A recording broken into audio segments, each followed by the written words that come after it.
dan itu juga insya Allah kita kan akan terus sekarang ini ada proses bargaining dengan pihak keluarga untuk memeringankan itu. Jadi itu terus dengan keluarga juga terus kita melaksanakan negosiasi perundingan sekeluargaan, pemaafan dan penurunan harga itulah gitu ya. Tapi yang penting bahwa itu sudah dimaafkan dan minta fiat lah gitu ya, minta uang darah gitu. Ya itu adalah suatu kemajuan lah gitu.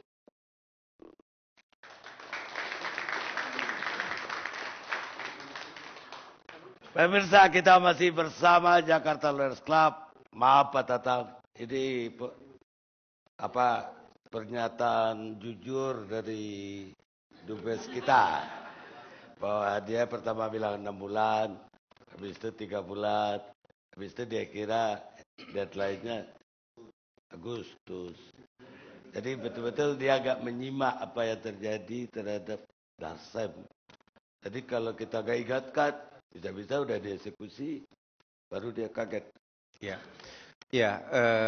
Kita tentunya melihat dari situ nampaknya Pak Dubes tidak ingat. Tapi saya kan bicara dari yang faktanya ya. Jadi bahwa ketika upaya yang dilakukan oleh pemerintah, yang dilakukan juga oleh duta besar ini sangat aktif.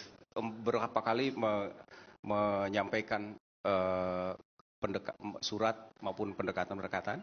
Nah, jadi kasus Darsem ini, ketika upaya-upaya yang dilakukan dan sampai pada pemaafan, karena satu-satunya yang paling bisa lepas dari hukuman mati dalam kasus kisos ini adalah pemaafan dari keluarga. Dikabulkan bulan Januari tanggal 7. Nah, lalu dengan kondisi, jadi ada meminta keluarganya itu 2 juta real. Ya. Pada saat itu sebenarnya ada himbauan raja dari Appeal of the King itu yang mengatakan diat itu kan ada yang minta 5 juta sebenarnya. Ada appeal jangan terlalu banyak, kalau bisa tidak lebih dari 500.000. Sebenarnya persoalannya bukan uang. Jadi kami ingin tegaskan di sini, dari awal Pak Menlu sudah meminta kepada kami rapat dengan seluruh jajarannya, sudah putuskan saya itu kan merupakan kewajiban. Tapi kami koordinasi dengan Kementerian Tenaga Kerja, Kementerian ini, dan kami dengan segini mempelajari. Memang tidak ada pos khusus untuk itu.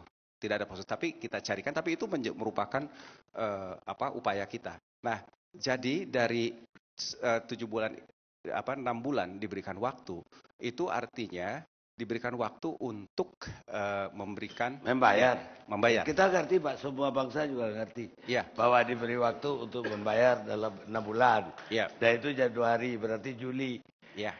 Jadi bukan Agustus. Ya, tapi kan bukan diam Pak. Kita mengajukan banding karena apa? Menurut Darsem itu dia membela diri. Kita juga pengacara kita berupaya untuk masih tolong ditinjau lagi. Nah kan ini berbeda. Berbeda dari kasus Ibu Ruyati ini. Karena di depan sidang pengaku, kalau Darsem mengatakan saya sebenarnya tidak niat membunuh, tapi karena mau diperkosa. Nah ini sebenarnya yang terus kita upayakan supaya kalau bisa tidak bayar diat. Nah, diat di satu sisi itu. Kedua, memang ada himbauan dari raja. Nah itu Pak. Nah, Bapak bisa jamin bahwa tanggal 7 denda tadi itu sudah terbayar? Sekarang uang itu menggunakan, jadi begini, kenapa Pak Menlu kemarin meminta izin DPR? Begini, sebenarnya dari awal kami berkoordinasi dengan BNP, lain sebagainya, Gubernur Jawa Barat, semua kan ini pemerintah ya. Kita tentunya sangat berterima kasih ada pihak-pihak tertentu yang bersimpati.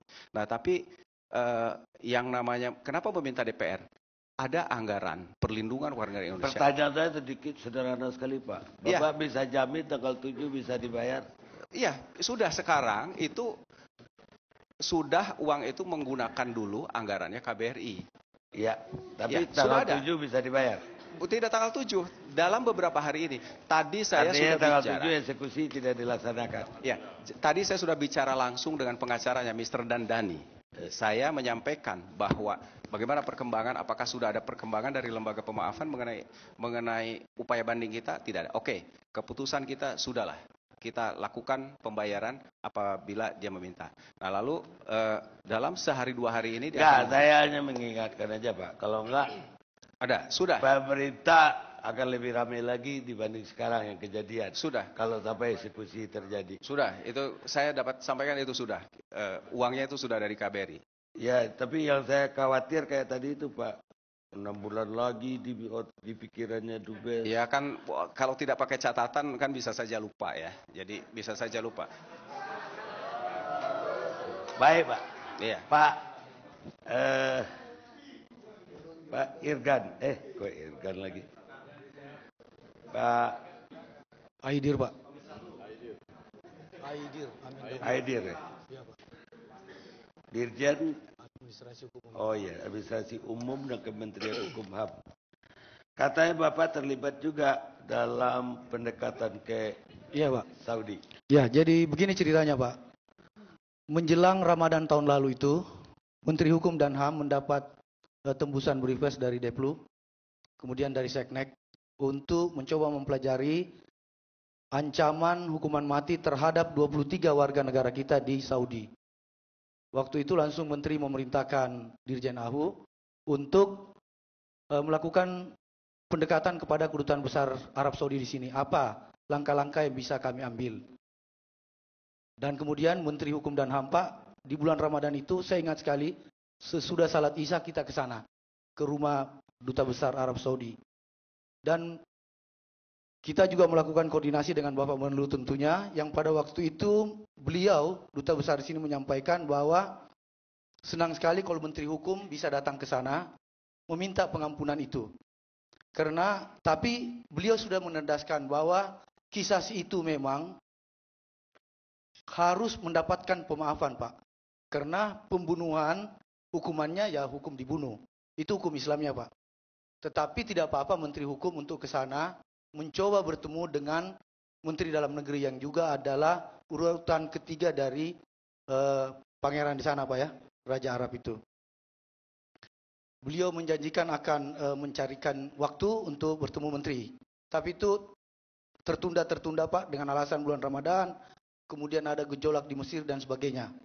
Dan baru kesempatan itu datang di bulan April.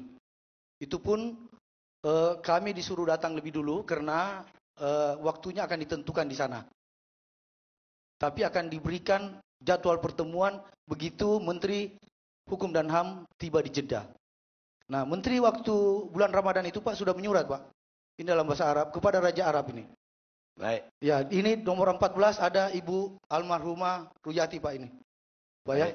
Jadi bukan tidak ada usaha dari pemerintah. Sejak tahu Menteri Hukum sudah menyurat resmi, Pak. Ya. Atas nama Bapak Presiden. Ya. Dan ini atas pengetahuan Bapak Presiden dilaporkan oleh Pak Menteri. Kemudian Pak, kami akhirnya diterima di sana karena kita harus berangkat 2 hari sebelumnya.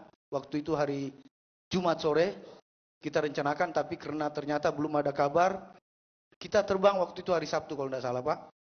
Kemudian Pak Menteri beritahu kita, saya dengan Dirjen Imigrasi yang dampingi beliau, supaya kita ke Masjidil Haram dulu, berdoa di sana.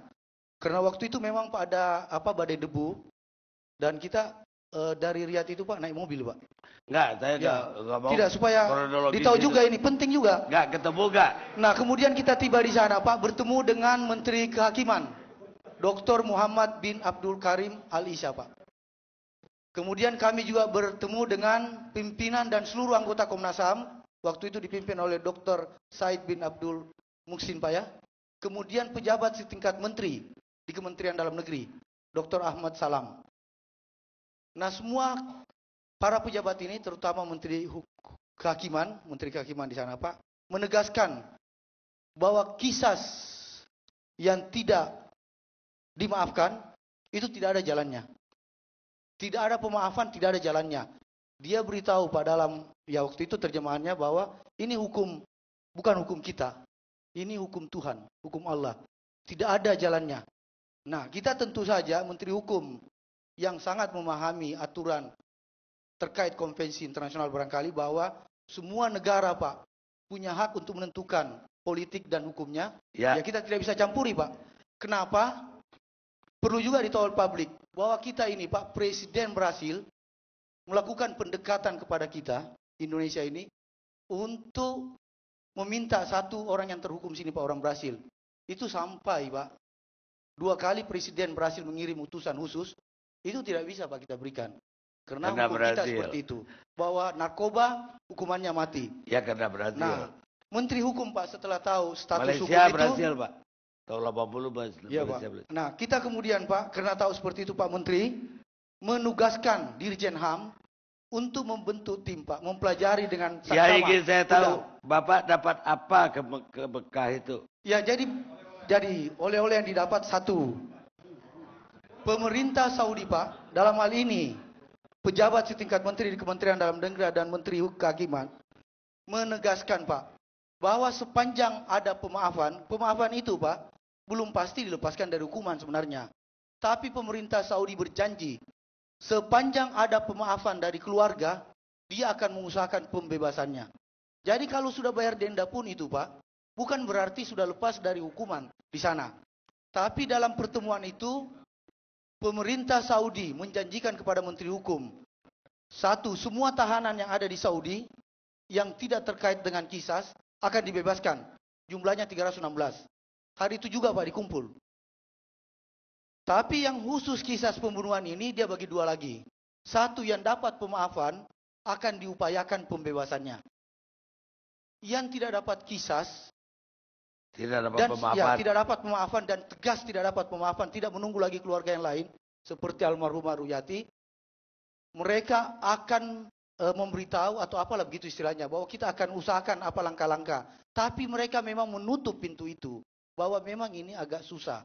Bahwa tetap akan dieksekusi. Ya, tapi dia janjikan akan juga ada informasi. Ya, kami senada dengan Menlu, saya kira menteri kita. Nggak perlu tidak sudah ada impor, Pak, Bapak aja. Masih itu yang kita sesalkan. Menteri saya Pak. Ya, baik Pak, pertanyaan saya. Dari 200 berapa yang, berapa orang lagi yang menunggu? 22. Yang mana Pak? Yang terhukum mati sekarang. 22 sekarang Pak, yang terancam kan 22. 23 satu kan sudah ini. Yang dapat pemaaf berapa Pak? Yang dapat pemaaf kalau bukan 6 Pak ya, sekitar 6 ya, 6. Jadi 20 yang terancam. Iya. Pak, waktu zaman Gus Dur ada namanya Siti Zainab. Itu Gus Dur melakukan diplomasi lewat telepon dengan Raja Saudi. Dan Siti Zainabnya selamat balik Pak. Saya nggak tahu, kan Pak Sekarni juga mungkin tidak tahu apakah dia dapat pemaafan atau tidak. Nggak dapat Pak, makanya Pak Gus Dur yang turun tangan. Tidak, maksud saya keluarganya mungkin memaafkan Pak. Enggak. Karena jelas itu Pak. Karena tidak dapat pemaaf, makanya Gus Dur nelpon. Saya perlu jelaskan kasus Siti Zainab. Itu terjadi kasus pembunuhan, Siti Zainab membunuh majikan itu tahun 99. Dan dalam proses persidangan dia mengaku secara gamblang, persis Ibu Ruyati. Ya, jadi ketika itu jatuhlah vonis hukum mati. Harusnya beliau dieksekusi. Ya, memang waktu itu Presiden Gus Dur, bukan hanya Presiden Abdurrahman Wahid, tapi Presiden Megawati juga mengirim. Ya. Tapi Siti Zainab sekarang masih di penjara. Kenapa? Bukan karena surat itu. Perlu saya tegaskan, bukan karena surat itu, tapi ada satu anak yang masih berumur itu Arroyo Pak. Oh bukan Pak. Anaknya hidup. Bukan Pak. Ini fakta. Saya bawa data. Mari kita bisa melihat ya. Jadi kalau kita bicara fakta lah. Baik. Ya, ini enggak harus dijelaskan. Siti Zainab ini kita harus siap-siap. Beliau kalau tidak dapat kisah itu tahun depan atau 2 tahun lagi kena pancung. Ya. Kenapa? Karena waktu itu usia 4 tahun diberikan kesempatan sampai balik. Nah, kita pantau. Beliau itu sering dijenguk, bahkan saya cek tadi ke Konsul Jenderal baru berapa bulan lalu. Tadi kami komunikasi dengan salah satu LSM juga minta difasilitasi untuk datang ke sana. Kita akan fasilitasi. Jadi belum karuan Zainab selamat. Intinya kayak itu. Belum. Baik. Jadi tinggal Arroyo kenapa bisa menyelamatkan warganya? Perlu saya jelaskan ya. Bahwa itu hukum yang kan ada yang namanya hukum hukum publik dan hukum khas khusus. Jadi ada yang hukum khusus itu menyangkut hak pribadi. Itu di dalam hukum syariah Islam itu ada had ya. Ya kita juga punya perdata pidana. Ya, ini harus difahami. Kalau yang berkaitan dengan hukum Kisas, hukuman mati, siapapun tidak bisa kalau tidak ada pemaafan dari keluarga atau ahli waris. Tapi kalau itu berkaitan dengan yang lain. Saya kepingin penegasan itu. Pertanyaan saya Bapak-Bapak pemerintah. Kenapa kita masih kirim orang ke Saudi Arabia?